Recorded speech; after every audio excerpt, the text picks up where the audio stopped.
الله لا حول ولا قوة إلا بالله العلي العظيم حسبنا الله ونعم الوكيل نعم المولى ونعم النصير أعوذ بالله من الشيطان اللعين الرجيم بسم الله الرحمن الرحيم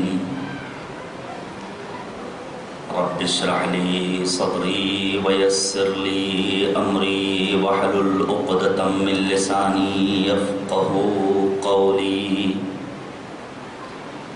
الحمد لله الذي لا يبلغ مدحته القائلون ولا يحصي نعماءه العادون ولا يؤدي حقه المجتهدون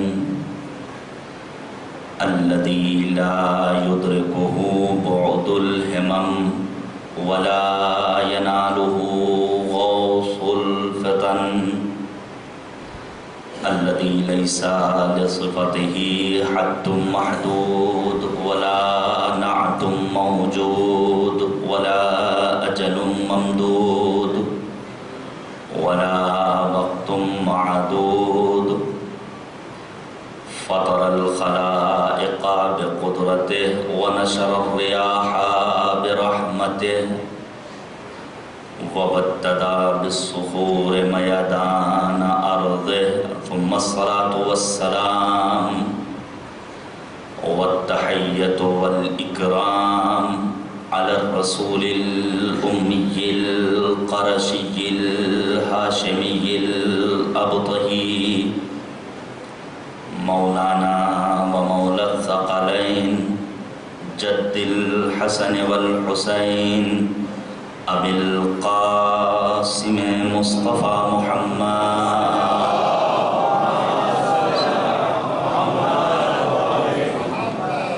وعلى آله الأطيبين الأنجبين الأطهرين الأكرمين المعصومين المظلومين المنتخبين المنتجبين الذين أذهب الله عنهم الرجس وطهرهم تطهيرا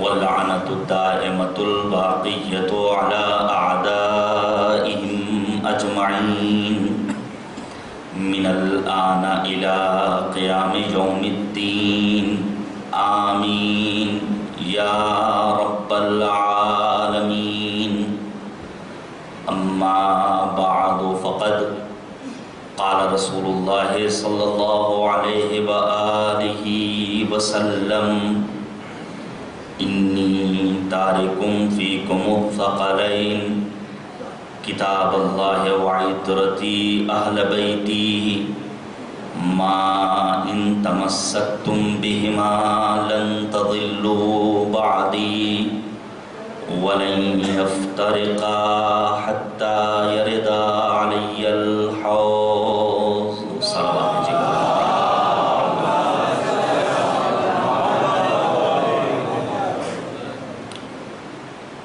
عزاداران مظلوم کربلا ماہ محرم الحرام کا چاند نمودار ہوتے ہی ہر باشعور انسان ہر باضمیر مسلمان ہر دیدار مؤمن بے چین سا نظر آنے لگتا ہے یہ مجالس عزا مراسم عزا جلوسۂ عزا تبرکات عزا فضائل اور مصائب کا بیان در حقیقت اپنے محبوب آقا و مولا سید الشہداء امام حسین کے تئیں اظہار محبت کا بہترین ذریعہ ہے. ہم اس بابت مالک کے شکر گزار ہیں کہ اس نے ہمیں کربلائی بنایا، اس نے ہمیں مجلسی بنایا، اس نے ہمیں ان افراد میں شمار کیا کہ جو ذکر شہدائے کربلا علیہم